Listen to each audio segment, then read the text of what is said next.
Hello दोस्तों, good morning. कैसे हो? आई होप अच्छे होंगे। शुरुआत करते हैं हमारी करंट अफेयर की बुलेटिन क्लास में। एक बार फिर से आप सभी का अपना YouTube channel RP education hub में स्वागत है। शुरुआत करते हैं पहले क्वेश्चन के साथ। बहुत ही इम्पोर्टेंट चीज़ लेके आया हूँ।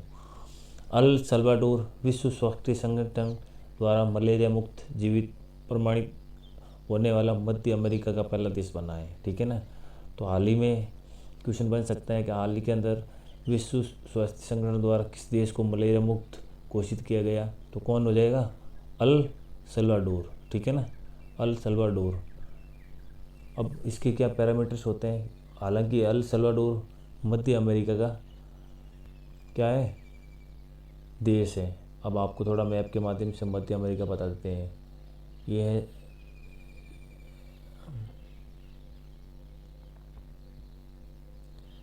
ठीक है ना, ये है नॉर्थ अमेरिका, उत्तरी अमेरिका। ये है दक्षिणी अमेरिका। यहाँ बीच में हो जाएगा मध्य अमेरिका। ठीक है ना, आपको एक आइडिया रखना है।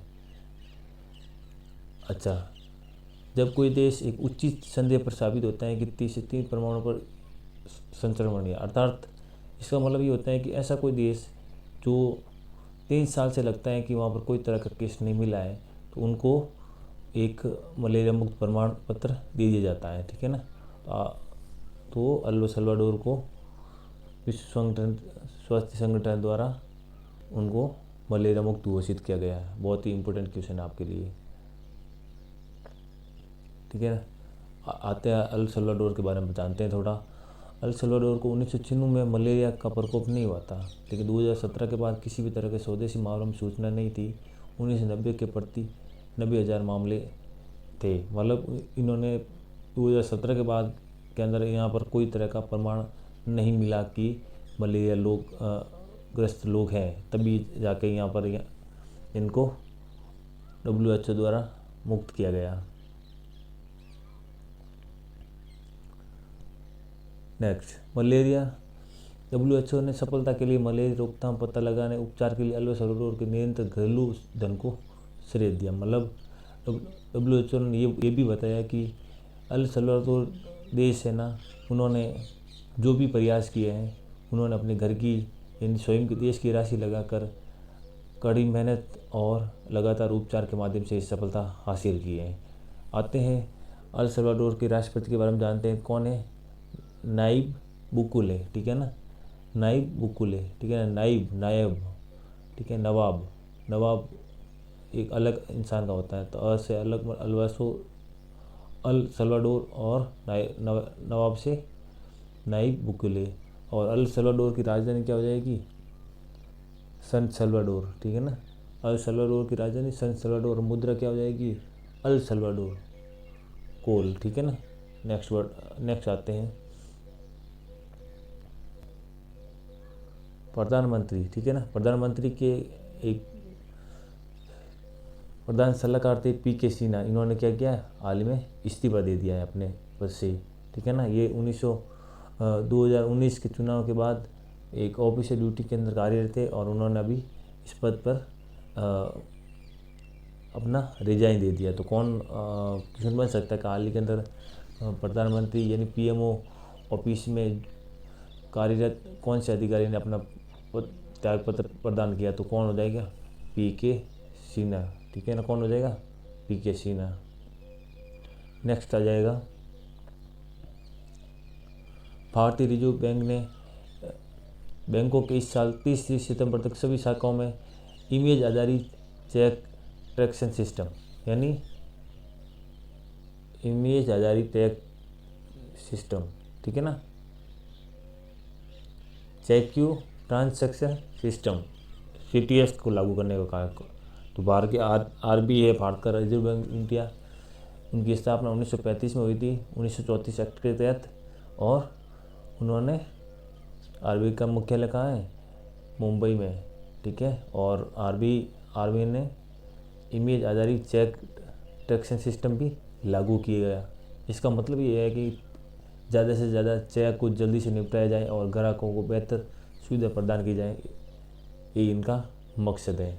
नेक्स्ट हो जाएगा, भारत फिनलैंड के बीच में वर्चुअल शिखर सम्मेलन 16 मार्च 2021 को प्रधानमंत्री मोदी और फिनलैंड गणराज्य के प्रधानमंत्री सन्ना मारिन के बीच में किया गया, ठीक है ना। तो क्वेश्चन बन सकता है कि हाल ही के अंदर भारत और फिनलैंड के बीच में जो शिखर सम्मेलन हुआ था, इसका उद्देश्य क्या था। इसका उद्देश्य ये है कि दोनों देश के बीच में रक्षा साझेदारी, तकनीकी सहयोग और एक दूसरे के सांस्कृतिक प्रदान और विभिन्न प्रकार के व्यापारिक समझौते हुए थे। और भारत के प्रधानमंत्री कौन है, नरेंद्र मोदी, और फिनलैंड गणराज्य के प्रधानमंत्री कौन है, सन्ना मारिन, ठीक है ना। क्या हो जाएगा, इंपॉर्टेंट क्वेश्चन है भाई, सन्ना मारिन तो फिनलैंड गणराज्य के प्रधानमंत्री है। अब आते हैं फिनलैंड की राजधानी हेलसिंकी और मुद्रा क्या है, यूरो, ठीक है ना। फिनलैंड की राजधानी क्या है, हेलसिंकी और मुद्रा यूरो। नेक्स्ट वर्ड हो जाएगा हुरन इंडिया हेल्थ रिपोर्ट, ठीक है ना। हुरन इंडिया हेल्थ रिपोर्ट 2020 को 16 मार्च 2020 जारी किया गया। इस रिपोर्ट में भारत में मिडिल क्लास नामक एक उपन्यास घरेलू पहचान की गई, ठीक है ना। हुरन इंडिया ने एक रिपोर्ट जारी की है जिसका मकसद है भारत के जो मिडिल क्लास है उनकी जो प्रति व्यक्ति आय के बारे में जाना गया है। जो प्रति व्यक्ति औसत बचत आय कितनी है, 20 लाख रुपए है, ठीक है ना। तो क्वेश्चन बन सकता है कि हुरन इंडिया की रिपोर्ट के अनुसार भारत में प्रति व्यक्ति मिडिल क्लास में प्रति व्यक्ति आय कितनी है, 20 लाख रुपए। नेक्स्ट हो जाएगा ऑडियो कैसेट रैप के डच आविष्कारक लोउ ऑन्टेंस का निधन हो गया, ठीक है ना। बहुत इंपॉर्टेंट क्वेश्चन है, इन्होंने बहुत बड़ा आविष्कार किया। कौन सा किया, ऑडियो कैसेट टेप, ठीक है ना। जो भी पहले टेप चलती थी इसमें ऑडियो रिकॉर्ड होता था, उस चीज़ का आविष्कार करने वाले कौन थे, लोउ ऑन्टेंस का निधन हो गया। ये डच इंजीनियर थे, ठीक है ना। कैसेट टेप का आविष्कार भी इन्होंने किया था। और पहली बार सीडी जो कॉम्पैक्ट डिस्क है जिसको बनाने में अहम भूमिका निभाई थी, वो कौन थे, लोउ ऑन्टेंस, ठीक है ना। नाम आपको याद रखना है। और इनका संबंध क्या थे, ऑडियो रिकॉर्ड कैसेट रिकॉर्ड में इसका आविष्कार करने में एक महत्वपूर्ण भूमिका थी। और 1963 में ऑन्टेंस ने बर्लिन शो में इलेक्ट्रॉनिक में पहला कैसेट टेप प्रस्तुत किया, ठीक है ना। इन्होंने क्या किया 1963 के अंदर बर्लिन, ठीक है ना, बर्लिन रेडियो शो में इलेक्ट्रॉनिक पहला कैसेट पेश किया था। और अपनी रचना को पेटेंट कराने के लिए सोनी फिलिप्स के बीच में समझौता भी किया था। दुनिया में लोकप्रियता हासिल हुई थी, ठीक है ना। पेटेंट कराने का मतलब ये हो जाता है कि कोई चीज़ का पेटेंट कराने के बाद उस चीज़ की वैल्यू बढ़ जाती है मार्केट के अंदर और लोग उस चीज़ को ख़रीदने में भरोसा करते हैं, ठीक है ना। उन चीज़ को कोई तरह का नुकसान नहीं होता है, एक गारंटेड चीज़ होती है, तो उसको पेटेंट कहा जाता है। तो 1963 में लोउ ऑन्टेंस ने क्या किया, सोनी और फिलिप्स दोनों कंपनियों के साथ पेटेंट करा के और इन्होंने अपनी लोकप्रियता हासिल की थी। इसलिए ऑन्टेंस को सीडी विकास में महत्वपूर्ण काम भी किया। इसलिए सीडी विकास ऑडियो कैसेट के रूप में जन्म पिता के रूप में माना जाता है लोउ ऑन्टेंस का, ठीक है ना। नेक्स्ट आते हैं रीन्यू पावर, ठीक है ना। रीन्यू पावर को विश्व आर्थिक मंच ग्लोबल लाइट हाउस नेटवर्क नाम दिया गया, ठीक है ना। रीन्यू पावर होता है जिसको वर्ल्ड इकोनॉमिक फोरम द्वारा ग्लोबल लाइट हाउस नेटवर्क नाम दिया गया। क्या नाम दिया गया, ग्लोबल लाइट हाउस नाम। तो क्वेश्चन बन सकता है कि हाल ही के अंदर ग्लोबल लाइट हाउस नेटवर्क का नाम किसे दिया गया, तो रीन्यू पावर को, ठीक है ना। रीन्यू पावर क्या है, जो पर्यावरण में सतत सामुदायिक एवं लाभदायक वृद्धि हासिल के लिए तकनीकी कंपनियों में पता लगाने का काम करता है, ठीक है ना। तो ये पर्यावरण है, जो भी है समुदाय है, सतत विकास है, इनके लिए लक्ष्य हासिल करना और इनके लिए बेहतर तकनीकी उपयोग करना रीन्यू पावर का उद्देश्य है। रीन्यू पावर क्या है, एक भारतीय अक्षय ऊर्जा कंपनी है, ठीक है ना। इनके पास 8 गीगावाट से अधिक परिसंपत्ति का आधार है, ठीक है ना।